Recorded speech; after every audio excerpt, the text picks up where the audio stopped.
Hi, everyone. My name is Kelly. I'm one of the lactation consultants here in the Birth Center. I'll be teaching the breastfeeding education module today. Just to tell you a little bit about myself, I started here in the Birth Center about 10 years ago.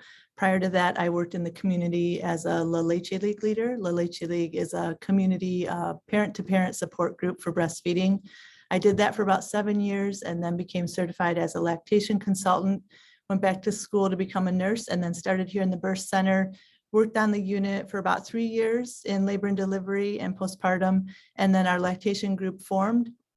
And I've been doing this for the past 7 years. So altogether about 14 years of experience in lactation.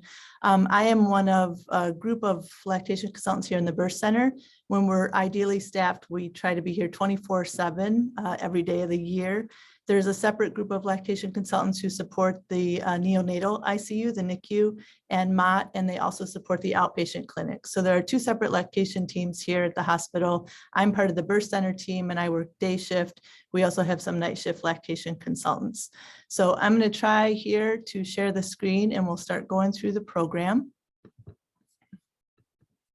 This class is called Supporting Breastfeeding Families. It's a guide for nurses, but really any healthcare professional that would like to learn more about breastfeeding. It's intended for any of you. The key points in the presentation, we're going to learn how to recognize normal newborn feeding behaviors, how to assist with positioning, and then assessing not only for a good latch, but effective feeding or effective suckling at the breast, how to provide reassurance to families who are feeling nervous about breastfeeding, how to avoid unnecessary supplementation, and then partnering with your lactation team. Why should we support breastfeeding families? There's a statement from the American Academy of Pediatrics that views breastfeeding as the natural and beneficial source of nutrition for babies, providing the healthiest start for an infant. It also calls out the emotional connection between a breastfeeding parent and their baby. The World Health Organization, the second quote here, it recognizes breastfeeding as the normal way of providing young infants with their nutrition. It recognizes that virtually all mothers can breastfeed with the right support, and it calls out the healthcare system as a key part of that support. And that's why we're all here today. The benefits of breastfeeding, these are lists of physical benefits, physical and health benefits for both the breastfeeding parent and the baby. Here on the left are the physical benefits to the infant. On the right are the physical benefits for the mother. Most of these, I think you've probably been educated on at some point, but there are numerous physical and health benefits to breastfeeding, as well as the psychological and emotional benefits.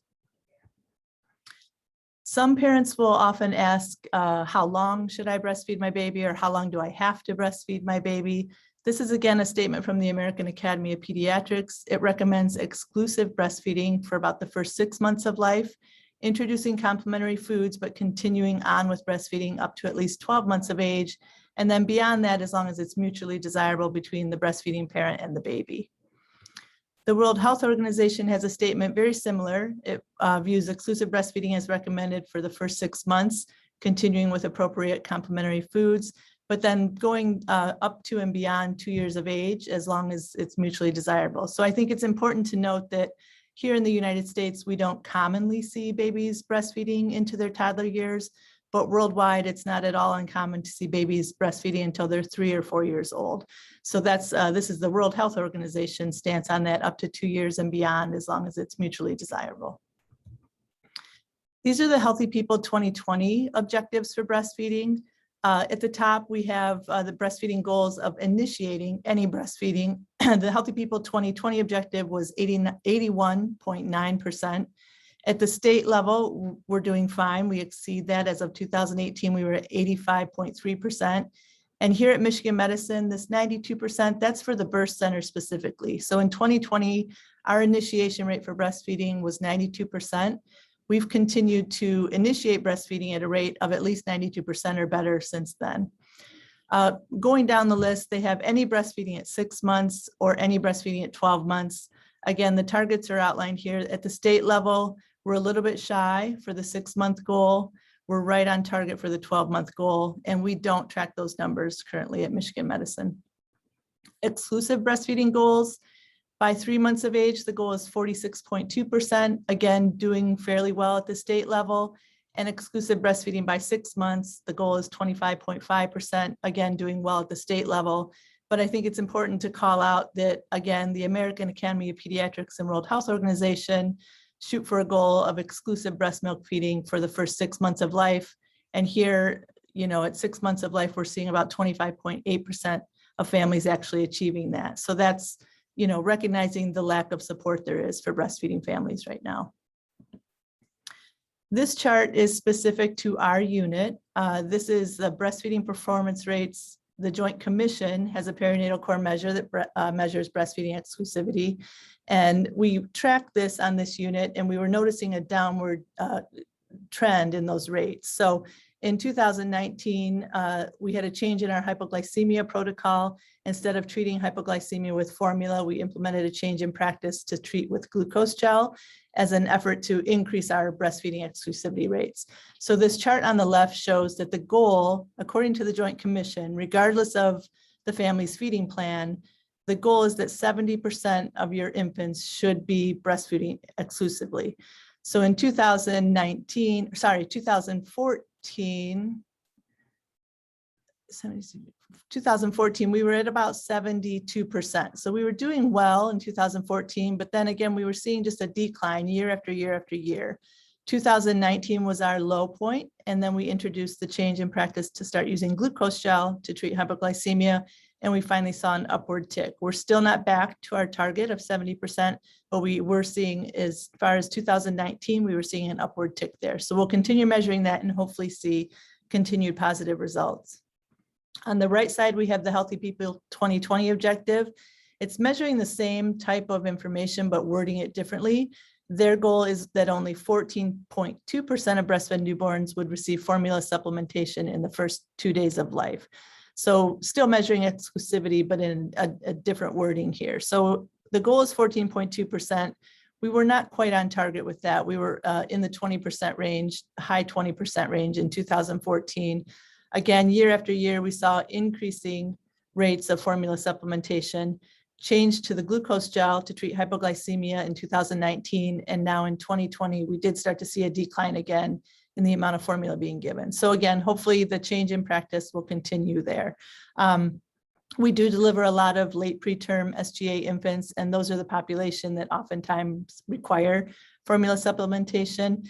At this moment, we do not have human milk available to supplement these babies. We have human milk available in the building, but it is for very, very small and very, very early babies. Our babies on this unit do not qualify for human milk. So that's another opportunity for improvement in the future. This is just a summary of the role of the lactation consultant. For any of you who have been around for a while, we used to have a nursing role called a breastfeeding support team member. That was a nurse who had some special training in breastfeeding, and they would be available to help parents with breastfeeding. Back about 7 years ago, we formed a lactation department here, and this is just to kind of clarify how the role of the lactation consultant should be viewed, especially for those who maybe had a history with the BST team. So our role is really to get involved with couplets who are experiencing breastfeeding difficulties. Many people feel like they're having difficulties on the first day because everyone's learning. But our role is really to get involved with those who are having true breastfeeding difficulties and then establish a feeding plan. And after that initial consultation, the expectation is that the nurse should be able to provide ongoing support to that family by following their established feeding plan. So this module is going to give you a little more exposure to those feeding plans and hopefully help you gain confidence in working with those. We will follow through with these families through discharge and change the plan as needed and make sure they have a good discharge plan before they go home. But it's not possible for us to be able to assist with every single feeding with these families. There are some other things we do, education modules like this. Some of us teach parent education classes. We write guidelines and answer phone calls. So there are some other things we're doing aside from the bedside support. But our role is really to give some comprehensive education, develop a feeding plan, and then the expectation is for the nurse to support that for the families for each feeding. So your role as nurses obviously is very essential and critical to supporting breastfeeding families. How do we do that? How do we support breastfeeding families? The first hour after birth, I think you're all pretty well familiar that that's considered the golden hour. During that time, we encourage skin to skin, and I think our hospital does a pretty good job with that. You want to promote the parent-newborn attachment. It reduces stress and helps the newborn transition to postnatal life. So again, I think we're all pretty versed in that. The other thing in the first hour of life is facilitating the first feeding. You as the nurse want to help with optimal positioning and helping to assess for a good latch if you can.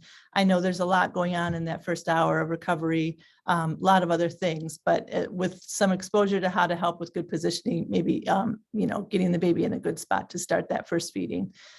The first day of life, the first 24 hours, the focus is really rest and recovery.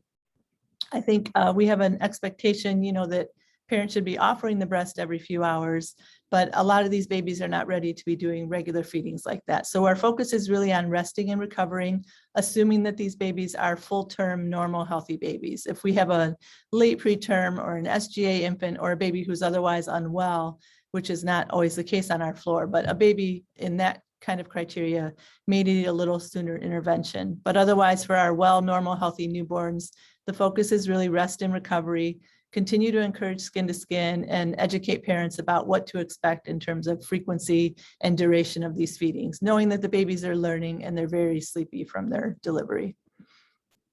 So in the first 24 hours, again, just to reiterate, most newborns, they'll have a really beautiful feeding a lot of times in the first few hours of life, and then they'll go into a deep sleep phase. A lot of the newborns will feed about 4 times on the first day of life, but not necessarily every 2 hours. They do sleep several hours after certain events like a bath or a circumcision, even the newborn screen. Any kind of traumatic event like that can make them extra sleepy.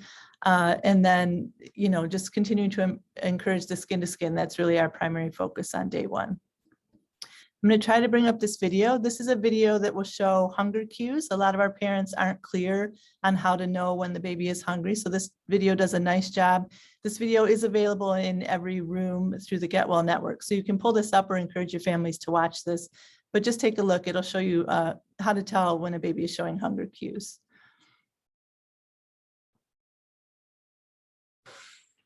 There are lots of instinctive behaviors that babies use to tell you they're hungry long before they cry. This baby here is not hungry. You can tell because this whole body is relaxed. She's got her eyes wide open, mouth is quiet and not moving. This baby just wants you to talk to her and engage with her. But as a baby starts to get more active, that tells you that he needs something, and usually he needs food. Notice all the mouth movements here, lip smacking, turning the head side to side. Hungry babies also like to suck, and they will try to suck on pretty much anything that they can reach.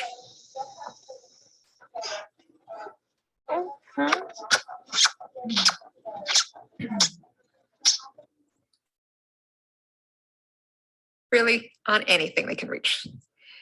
They may not have figured out yet exactly where the food comes from, but they know they need to latch on and suck to get it.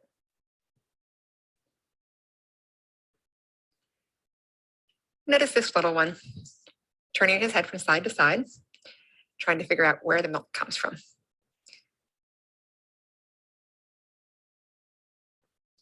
That's called the rooting reflex, and we can also test for that with our finger. So notice here, the baby turns toward it and tries to latch on.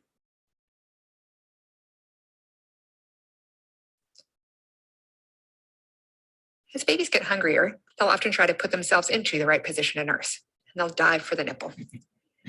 They may dive for the nipple on almost anyone who's holding them. What are you doing? Yeah. Lydia, that's not gonna work. This next baby is sucking on his hand and it's starting to fuss. We kind of missed the early hunger cues and he's starting to escalate up now.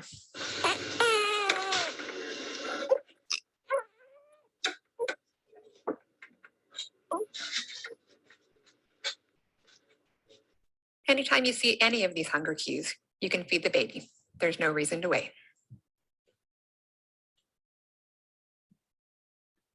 So again, that's a video that's available through the Get Well network. So parents can pull that up in their room to watch. It's also available on YouTube, so they could watch that from home as well. In terms of normal newborn expectations, I think what can be really helpful when you're working with families is to view your babies in two different populations. So you've got your well, healthy newborns, appropriate for gestational age. Those are your well, healthy newborns in one population. The other category are your early or small babies, and they do have to be managed somewhat differently. So for your full-term, normal, healthy babies, they're going to be alert immediately at birth, sleepy throughout the day, oftentimes cluster feeding at night. The goal on the first day of life is as few as 4 feedings. We have several babies who don't even have 1 feeding on their first day of life. But again, these are normal, healthy, full-term babies. You want to offer the breast at least every few hours and know that there's no need to supplement that baby unless there is a medically or behaviorally indicated reason. We'll talk more about that later in the presentation, but typically it's really going to be your behavioral cues on day 1, if any, that cause need for supplementation. The other population are those early or small babies. We know that they're going to be more challenged at the breast. Sometimes they need more time to develop their effective breastfeeding skills. They're also at increased risk for weight loss, hypoglycemia, hyperbilirubinemia. We do give them the nickname of the great pretenders because oftentimes they look like they've achieved a good latch. They look like they're really, being active at the breast. But if you were to pull back, maybe they didn't have a connection with mom. If you were to supplement with a bottle, you can see that with that same technique, they didn't remove much from the bottle. So we do know that they're often smaller, weaker, and just not as effective at removing adequate colostrum from the breast. It's usually recommended or even required for these parents to start pumping to make sure they're getting good stimulation to bring in their milk, and then oftentimes needed to supplement as well. We'll always supplement with mom's colostrum first if she has enough, and then we'll recommend adding formula if needed to meet the volume needs. So those are, again, try to think of your babies in 2 different populations. Your normal, healthy, full-term babies who give, we give kind of a 24-hour pass for the first day of life. And then your smaller, earlier babies who are a little bit weaker and will need a little more attention. Counseling skills, this is to help build confidence and give support. So many breastfeeding parents are feeling really vulnerable. They feel like they're a failure, their body isn't working right, their technique isn't right, their milk supply isn't where it should be. So a lot of breastfeeding parents take full responsibility for this and just they're quick to disqualify themselves from breastfeeding. So it's really important to be able to build their confidence and give them good support. Some ways that we can do that, using simple language. An example I usually use is colostrum. Some families don't know what colostrum is, or they have a hard time pronouncing it. You can use the term early milk, help them understand the difference between their early milk and what will later be their full, mature, higher volume milk supply. Offering suggestions instead of commands. For example, we should never say you have to feed your baby every 2 hours, you have to use this position. We want to offer suggestions and gentle guidance and help these parents find their own confidence. Providing relevant information with realistic expectations. Again, remembering your 2 populations. It's realistic for a first-time full-term healthy baby to be very sleepy and disinterested in eating. It's also realistic for the small, early, baby to need a little help and maybe a little bit of supplementation. So helping them understand the difference. And then offering practical help, which we're going to close this presentation here. Our next section will include practical help in terms of positioning and pumping. So we'll stop this presentation. We'll start a new one, section 2 here in just a second.